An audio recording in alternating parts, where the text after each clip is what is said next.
Welcome back to Berlin, Germany, home of the LEC, to week 2, day 2 of the 2022 spring season. Yesterday, we saw two teams remain undefeated, and they both won 2+2 games in a row.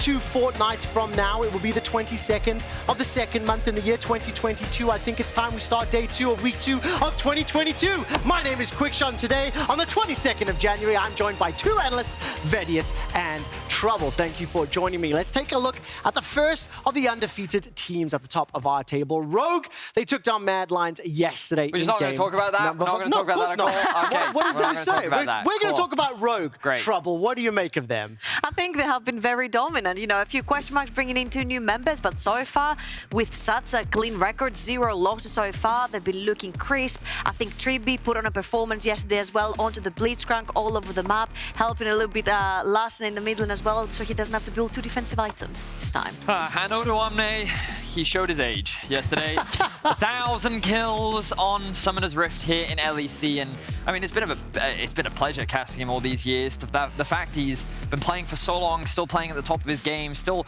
putting out performances like this during the regular season just goes to show that old age won't stop motivation, determination, improvement, and teamwork. And teamwork, that's a really great shout out. I mean, of course, yesterday for Rogue, a very big win against Mad Lions, 2 teams that were looking particularly impressive from week number 1. So they stand at the top of the table undefeated, along with the second team, which is Fnatic. I love Odo's celebrations. Truly the most... you can see the enthusiasm in his eyes. The most passionate I mean, he raised the brow. He did indeed. Let's turn our attention to Fnatic. They did take down Astralis yesterday. Wonders Tankali, that was probably was stealing the show, but Fnatic went good. I think that it definitely had an impact in the game. It was great to see it come out from Wonder yesterday, and Fnatic still continue to show their diverse set of styles and plays available in their playbook. But we've been talking so much about the top side of the Rift for Fnatic. I feel like that we need to bring our attention back to this bot lane of Hylissang and Upset. This duo continues to be a staple mainstay in the bot lane. You can see why they were so well respected last split, given their performance, and I think that coming into this split, they just already hit the ground running with the Zillion picks, the Rakan picks from Hylissang, the consistent damaging that we're seeing from Upset. This bot lane just continues to perform. And I feel like last week I talked about trust and coordination. I think this is what Fnatic is showing us, and so far, like in the bot lane, you can see how this bleeds through the rest of the team, right? The trust, the coordination between them, the back and forths in the team fight, playing in the details, Hylissang holding on to his ultimate until the last millisecond. It's just beautiful to watch. It really is beautiful to watch. And Rogue and Fnatic, they'll be facing off next Friday. Will both teams still be undefeated? Well, today will determine that. Let's take a look at the rest of the standings. However, G2, Misfits, Mad Lions are all followed by a horde of 1 and 3 teams, all looking for an edge in that race towards playoffs. Open question, which teams have caught your eye? Let's start with Vedius. Misfits, my expectations, as we talked about yesterday, weren't that high for the squad. I thought that they would be like 1-3, 2-2 at this point in the split with the changes that they've made, but they look solid. Like, I was a little skeptical about Herrick coming into this week, especially without the same jungle support that he would typically get, but already I feel like we've seen notable improvements from him. I feel like that the team has a very clear idea of how they want to draft and playing towards their win conditions. Listening to Mercy yesterday very clearly outlined, yeah, we knew when we were stronger, we knew that we shouldn't be taking early skirmishes, and we played towards that. I was like, that's pretty good. Recognizing your win conditions and then executing upon it is like one of the core fundamentals that you need to succeed as a team. And the fact that they're already showing that, I'm optimistic about this Misfits lineup, and I'm excited to see what they can do in spring. Can I also be optimistic about Vitality? I mean, come on. Finally, they had a 0-3 first week. They pick up the victory yesterday. And yes, we can argue it was against Team BDS, but it looked very decisive. We saw a self-made that has been on form even through week 1, but now the team did play around him and he played around the team. Perkz mentioned it as well. It was the first time that they all sat next to each other and played together as a 5-man row. And he actually showed on the Rift as well. Team coordinated plays, the team fights were stellar. It was a good showing from Team Vitality. It was. Significantly tougher opponents today. And Vedius, you were talking a lot about some of these sort of expectations versus reality. That was the theme of yesterday. And I remember last week speaking to Yamato Ken, and he was saying it takes 4, 5, maybe 6 weeks of spring to really shake up the standings. They get a feeling for where the teams with potential can continue to grow and where those that don't sit at the bottom. How long do you think will take before we see a team like Vitality really step up? Well, it was really great listening to Perkz yesterday and how he talked about that everyone in this team is very motivated to improving, getting better, and like working towards becoming one of the best. And I think that like many teams will say that, but hearing the way Perkz described it and how like they come in with the goals for the week, they actually then work on those goals, they fix them, then develop upon them. I think a lot of that is the veterancy that exists. You have champions in this roster, you have players that have been in multiple finals, and you just have talent across the board. And I think the fact that they all joined this team was because they wanted to win. And so their goal is to win. So I expect them to shape up. And I think today's test against G2 is going to be a really big indication of how much growth they can make in a short amount of time. I mean, I have to echo what you said. Perkz' interview, you really felt everything that he said. Now, Vedius, I'm going to make you do some work because yesterday we had 2 successful Akali top games in the LEC. And then since Nocturne has been nerfed, Vedius has become a self-proclaimed Akali one-trick, supposedly. Okay, so Mr. Expert, break it down. What do I need to know, including this nonsense tank? Well, Tank Akali, you've probably seen it, experienced it, watched it, or more likely complained about it. Today, I'm going to explain why the build works and why you might just see it next patch as well, even with the nerfs to Chemtank. Let's start by talking about Chemtank. The item was recently changed and a refuel mechanic was added. After building up 100 stacks, your next basic attack does bonus damage. This damage can also splash to nearby enemies, as you're seeing on your screen. This can be stacked by damaging anything, which will be changed slightly on 12.2, along with movement. Okay, so now those are the changes to Chemtank. Let's talk about Akali. Akali doesn't scale super well with high AP or AD items. A lot of her damage comes from her consistent DPS and in particular her passive. This passive works by hitting a champion with an ability, running outside the ring, which empowers your next auto attack, and then hitting them. All of her abilities can proc this passive, and ultimately it's where a lot of her consistent damage comes from. Now, you can probably see where I'm going with this, but basically it's very easy for Akali to stack Chemtank's passive. Not only does she have a low cooldown spammable ability to help generate stacks, but she also has 4 dashes, with 2 dashes on her E and 2 dashes on her ult, all of which on the current patch also stack the passive. On top of that, it's very easy for her to proc the refuel passive on Chemtank, much easier than many other champions, thanks to her passive and it being a core damage component of her kit, as you're seeing on the screen. This basically means that compared to a higher damage build, which does exist, you can still kill your opponents while also having way more survivability. Catching her out and locking her down is just harder because of the health and resistances she has, while also being insanely mobile and having kill threat on most targets. Now, I did want to highlight this clip from Broken Blades, specifically to emphasize that Akali just has high base damage. It requires some skill to make use of, but the reason why this clip in particular is so important is because it shows with only a balmy Cinder, Broken Blade could solo kill a Lee. Even if Chemtank gets nerfed harder than it already has, I think pros will quickly realize how strong the champ can be and how to be a threat. You don't actually need that much damage to do the job, but that's just some personal foreshadowing. Now, the build reaches completion once you complete Dominic's Embrace. This combo works well because they both scale off of each other. The refuel passive scales with max HP, and Demonic gives you more ability power based on the bonus HP that you have. Round this build out with Shadow Flame, and you've got a lot of magic penetration, high HP, which in turn gives you high AP, which also complements all the other passives. It's just a build that completely supports itself and creates this monster assassin. So, yeah, Tank Akali. I think you should get used to it. I never knew, first of all, that you were that short. Akali's so tall. Yeah. And secondly, it's one of those really powerful, impactful builds that actually does require decision-making, skill to play. She does. You know what? You actually said it uses some skill. Nonsense. You really need to know what you're doing. Do I have time for Tank Arena? What? No, we're not into toxic space now. No, not into toxic space now. Let's move on, because we're speaking of some new and unique builds. We've looked at a few more from the first few weeks of games, and I have some questions for our fans. What would you do in our next segment, buy or undo? Go to discord.lec.gg to vote now, and the game is simple. We're going to bring up an item build for you to look at, and you can tell us if you would buy or redo. Now, let's take a look at the very first one. It's going to be Mark Hoon from week 1, day 1. He was playing Jarvan the 4th versus G2. He went for Gordringer, Randuin Zomin, and Warmogs. I think I might have to ask Vedius, what did you think of this build? Yes, we all know that I didn't quite know exactly what Warmogs is, okay? And I may have called out Marcoon in my mistake, but I admitted my mistake, and now I know what Warmogs does, okay? So can you answer the question and comment on the build? I can. Gordrinker plus Warmogs, that is enough HP for Warmogs to generate the passive, which gives you a lot of health regeneration. Great. Do I think it's that great? I'm personally not a massive fan. I think that just building HP isn't that valuable. However, I think that against a composition that has a lot of poke, with things like LeBlanc and Corki, having that regeneration does make sense. So while I do understand the context with why he did it, I'm still not entirely convinced by the build itself.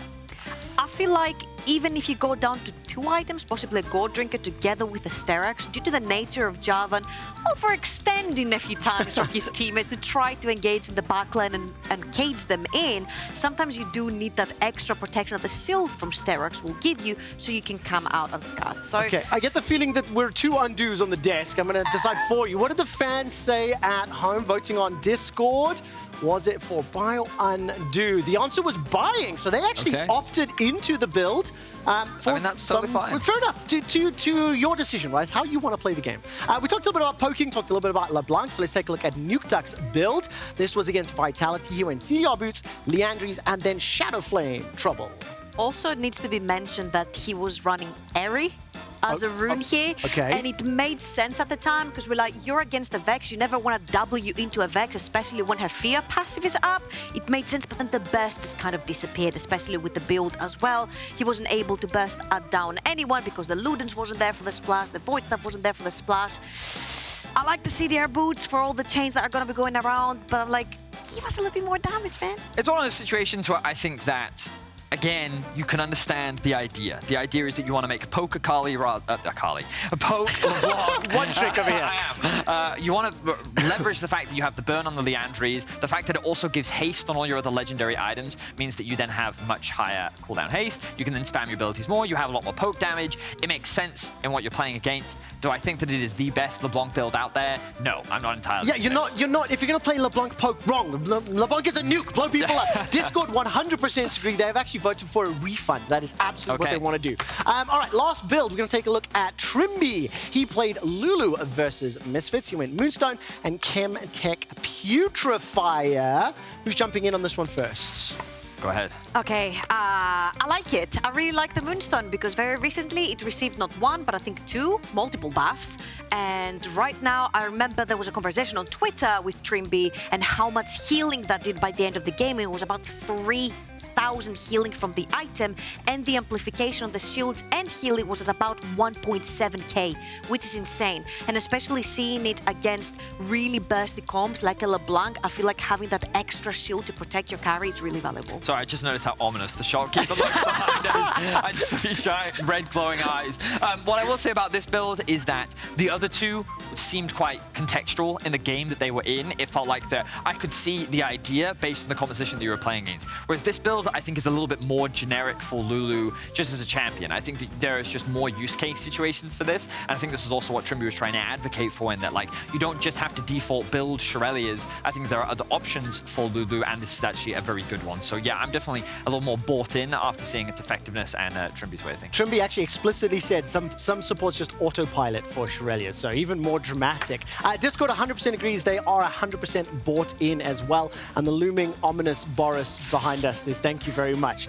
Let's take a quick look at today's schedule as I move us along. 5 games left to play to close out the week. Fnatic versus Misfits in Game 4. Both these teams had very strong starts. Quick aside, VGO's never lost to Fnatic in the regular season. He went 4-0 last year. It's also Razork versus his old team, followed by Perkz facing off against his old team in G2 versus Vitality. Vedius, which game are you most excited for? Well, I really think the last 2 games of the day are really interesting for me because Misfits are, as we talked about earlier, a team that I'm keeping my eye on, right? The growth and what they're already showcasing is pretty promising, and I think this is a really good game to showcase what they're capable of. And I think for Fnatic, this will be a really big test for them too, because when we look at their opposition so far, it's not been necessarily the strongest top of the table teams. So I think this is going to be a really good game, and it'll be a really good indication to really set how good these teams are and how far apart they are from each other. I want to see whether or not Fnatic and Rogue can remain undefeated as we close out the week. We are closing out their week with that clash between 2 legendary mid laners in Europe, a duo who formed a new era with a combined 14 LEC titles, and they changed our league forever.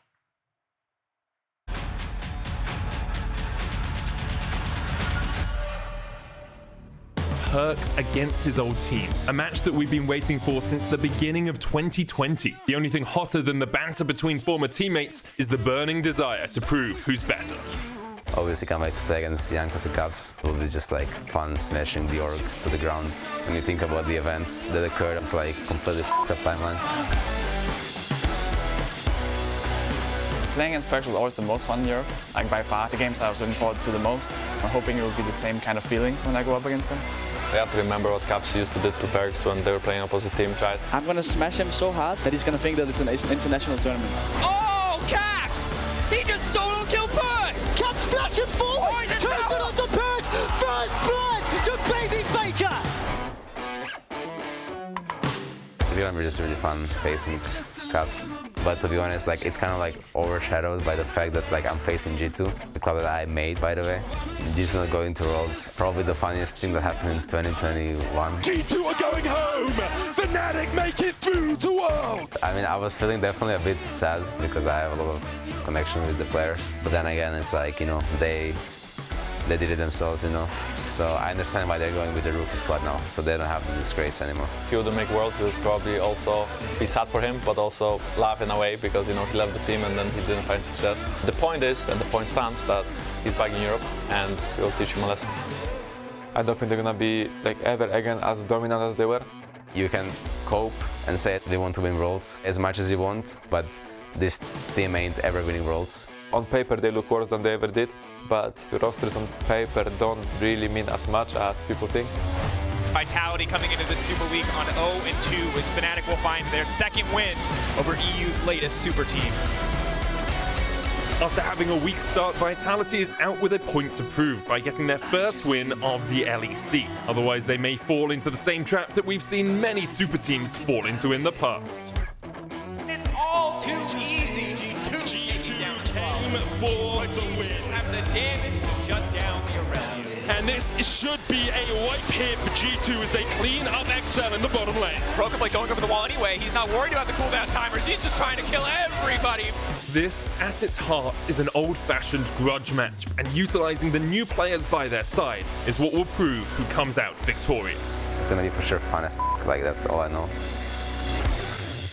What an ending. It's Caps and G2 Esports versus Perkz and Team Vitality in our LG Ultra Gear match of the week. This will be the first time ever that Perkz faces G2, the organization that he won MSI and 8 LEC titles with. This game is impossible to predict based on what we've seen thus far, and you cannot discount the impact that Perkz can have.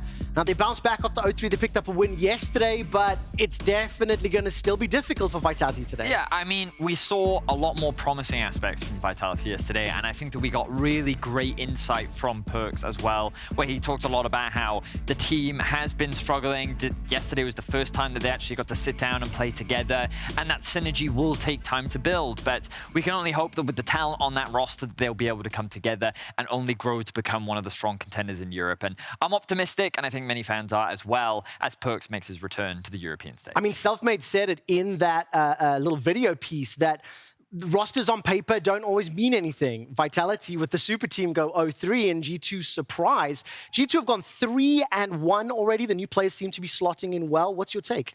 I mean, it looks great so far, right? Especially with the drafts that used to bring out. I mean, Broken Blade with 3 marksmen up top. We had Targamas yesterday bringing out the bot. I feel like that this spice and this juice that G2 is bringing back brings back memories of the 2019 G2, you know, the MSI Champions G2, all the variety that they bring in, how difficult a lot of the drafts are to execute, and yet they do pull it off. And I think this is a very great look for this year, especially bringing in for the first time in a long time 2 complete rookies. Yeah, we'll have to see how those rookies stand up to the test against Vitality later today.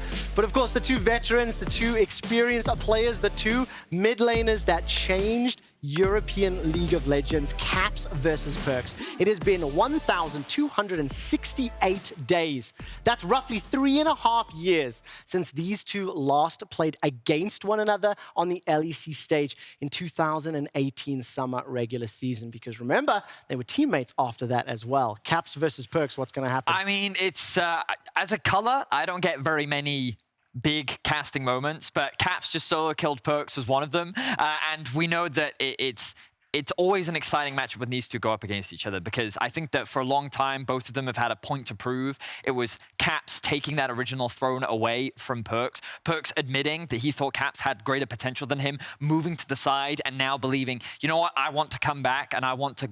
the Return of the King, it's Lord of the Rings, you know what I mean? So there's already a heated rivalry. You know they're friends, you know they're competitors, and you know it's going to be a banger. Please, please, please bring out the absolute best that you have at Don't the be end Corky of Victor. the day. No, thank you. No Corky Victor. Looking ahead to the match at hand, it is SK Gaming taking on XL. These are two teams that were fighting neck and neck in the standings last year, and Law's caught up with SK's new head coach, Swiffer, to talk about his first games with the team. G'day, mate. Thank you, Quickshot. And Swiffer, thank you so much for joining me for your very first LEC interview. First off, welcome to the league. It's nice to have a new coach in the LEC. Tell me about how things have been going for you so far. You used to be coaching in the NLC with BTXL. How different is your job now with an LEC team? Right. Well, first of all, it's a pleasure to be here. So thank you for the welcome. As for transitioning from the NLC to the LEC, obviously the stakes are a lot higher. And I was quite apprehensive at the beginning when I first got the offer to join the LEC. But after I got into the rhythm of everything, I kind of saw how similar like the coaching role is. I didn't really have to do anything amazingly new or anything like that. I think coaching in general, once you've found kind of what works for you, you just have to obviously adapt to the players. But generally, it's easy to apply what I learned beforehand. Yeah, and you have a mix of experienced and rookie, younger players. So I think it's interesting in the coaching aspect. But when you look at the results for SK so far, it hasn't been satisfying, as I can imagine. And something that we noticed is the team falling off in the early game, especially. Is it something you want to tackle? Since the meta tends to be very late game oriented, how do you plan on working on that? So what we thought going into the first couple of weeks of the LEC was that most teams would actually struggle a lot in the early game to not really so much getting the leads, but closing out the games. And you can argue how teaching teams to be like proactive or a lot more proactive early on in the season is good or not. But what we've decided to do is use the beginning of the split to kind of learn a bit more macro, because we don't think that teams will be able to close out that convincingly if they get early game leads. Obviously, maybe a bit of a wrong assessment, but but going forward, in terms of how we're looking to tackle it, we're just looking to basically first like finish what we're working on this week, and then going into next week, it will definitely have a refocus on, I guess I can't go into too much detail, but some specific things that target the early game. Yeah. Well, you give us enough input, so thank you on that. I know you can't spend enough time on details, but looking at the matchup coming against XL especially, we know that SK are seen as the gatekeepers in the LEC, which means that this matchup against XL is going to be very important for you. And you're going to be playing against former teammates, Markoon and Adrien. You were coaching them in the NLC. What do you think of this matchup and what it means to you? So I think this is the first, obviously we've had, I think, quite a decent, if somewhat difficult schedule to begin with. I think this is the kind of like the first team that we get to come up against and really like see if we're on the right track. As for going up against Mark and Hank, yeah, you know, I mean, I taught them for 6 months. I think I have a pretty good grasp on what they're looking to do going into this game. So as long as we're aware of that, I guess like hopefully that insight gives us an advantage going into it. Amazing. Well, I wish you the best of luck on the Rift today against XL and Swiffer. Thank you so much for this very first LEC interview. And for more on this first game, back to you, Trevor. Thank you very much, Lord. Thank you very much, Swiffer. You hear, and you see the little grin when he talks about Mark and Hank. I taught them everything I know, GG easy. That's how you translate it. I'm going to pick up on something that Law mentioned around SK considered or potentially the gatekeepers. This is a sentiment that I share, and I think it's one that probably is not talked about a huge amount, because XL are forever 7th. Back when we had Splice, they were forever 5th, and you know they were the original gatekeepers. But SK has been one of these teams that's quietly snuck into playoffs a few times, and has over the years definitely proven stronger than many of those 7th, 8th, 9th place teams. I mean, yes. I think the SK has had this habit of just finding wins off of the top-end teams, which then give them more wins that put them in very close contention for those playoff spots. Personally, I'm not as sold on the gatekeeper term. Maybe that's just because I'm too ingrained in the Splice idea of them holding 5th and no one will pass them unless you can beat Splice. But I think I understand the idea that SK is a team that I think you can never really afford to underestimate. They always have a few players on that roster which I think are like top tier within the league, and Treats is one of those players that often gets brought up in conversation. But because of that, they make things difficult for a lot of other teams. And so I think they're a team worth watching, a team you have to respect. And for XL, if they do want to qualify for playoffs, this is the team that you really have to beat. I absolutely love the way Swiffer had phrased it. A slightly difficult start to spring, and this will be the first team that SK are facing where they can really test where they're going to go toe-to-toe with. Their opponents today are XL, and they've seen multiple games slip away from their hands. So Trouble, please tell us why. Thank you so much, Trevor. And this is sort of like a demon for XL at this point, especially around the Dragon area. The game will go great, and then suddenly some decision-making, some hesitation will just take the game and snatch it right away from their fingers. Now, the first clip that I have prepared here for you guys is the one from last week versus BDS. And as you can already see here, when you're setting up for the Dragon and you have a Corki, you want to keep the packet, but Nukeduck has just used the packets to get away from Poke. So there is one component that you're already missing if you want to close off the area.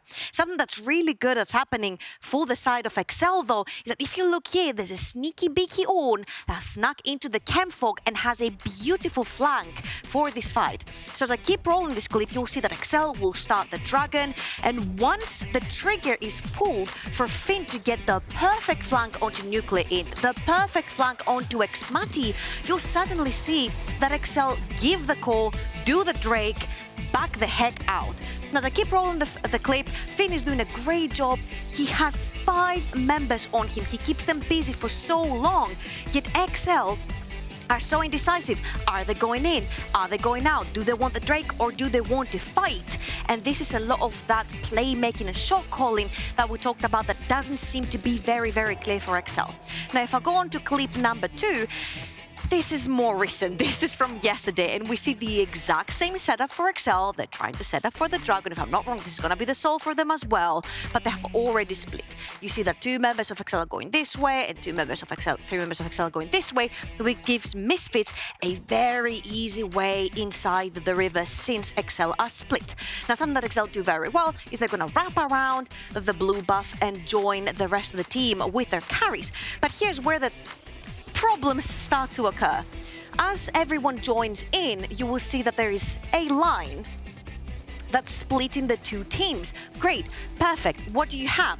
You have a Thresh with a very beautiful cage. You've got a Graves that can put down the smoke screen, and very importantly, under here somewhere, you do also have a Vex that has a Fear. So technically, peeling-wise, you should be absolutely ready to decimate this fight if Misfits run to you. Now, you'll see that Nukeduck is going to play on the side, and Misfits are going to have to walk into him, and right here, this is the moment, the dream moment that a Vex is waiting for. 5 members all grouped up to go into the fight. I absolutely broke the telestrator with something again, but you see that there's 5 members from Misfits right there, ready to take that full engage from Vex and the multi-fear, but it's just not happening, because if we roll the clip production, if you can help me roll the clips, since I broke the telestrator, you will see that again XL, oh, thank you very much. XL again very indecisive. Nukeduck will not pull the trigger, and then Mesa will absolutely decimate him. He's gonna get a beautiful ultimate into the Gwen ultimate follow-up. And this is again a few of the question marks that we have around XL, that decision making, that split-second decision that will win you these fights and close out the game for you. Now, let's see if XL can take a step away from the other 1-3 teams as we get ready for our first draft of the night. Go Book and Medic, take it away.